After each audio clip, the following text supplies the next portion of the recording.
വചനം വായനക്കകത്തൊരു ജീവന്റെ ശക്തി വ്യാപരിക്കുമെന്ന്. ഹല്ലേലൂയ. നമ്മുടെ ഇരുപ്പിനകത്തൊരു ജീവൻ വ്യാപരിക്കുമെന്ന്. നമ്മുടെ നടപ്പിലൊരു ജീവൻ വ്യാപരിക്കുമെന്ന്. അവൻ നമ്മുടെ സംസാരത്തിനകത്തൊരു ജീവന്റെ ശക്തി വ്യാപരിക്കുമെന്ന്. അങ്ങനെ ഒരു ദൈവാത്മാവിന്റെ ജീവന്റെ ശക്തി ഈ WMC മീറ്റിംഗിന്റെ അവൻ വെള്ളിയാഴ്ചയുടെ പകൽ ദൈവാത്മാവ് നിങ്ങളുടെ മേൽ കൈമാറുകയാണ്. അത് സഭയ്ക്കകത്ത് അവരത് അങ്ങനെ തളം കെട്ടി നിൽക്കാൻ ഒരിക്കലും ജീവനില്ലാത്ത വ്യക്തികളെ പോലെയല്ല ജീവിപ്പിക്കുന്ന ശക്തിയായി വെളിപ്പെട്ട് വരിക. അവൻ പ്രാർത്ഥനയിൽ നാം ആയിരിക്കുമ്പോൾ കർത്താവേ എന്റെ വിഷയങ്ങൾ ഇനി ഇങ്ങനെ ജീവിച്ചിരിക്കാതെയല്ല ജീവിച്ചു തന്നെ വരണമെന്ന്. അത് ആത്മമണ്ഡലത്തിൽ നാം ഈ നാളുകൾ കാണാൻ പോകുകയാണ്. അവൻ ആത്മമണ്ഡലത്തിൽ വിഷയങ്ങളെ കാണുന്നവർ ജീവിപ്പിക്കുന്ന ദൈവശക്തിയെയും ആത്മമണ്ഡലത്തിൽ കണ്ടെടുക്കുമെന്ന്. ഹല്ലേലൂയ.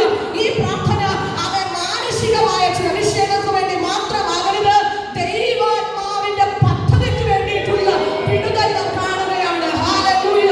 അവൻ ദൈവഹിതത്തിന് ഏൽപ്പിച്ചു കൊടുക്കുന്ന ദൈവമക്കൾ കാണുന്നത് പത്മോസിൽ യോഹന്നാൻ കണ്ടതുപോലുള്ള വെളിപ്പാടായിരിക്കണമെന്ന്. മുടിഞ്ഞു പോകും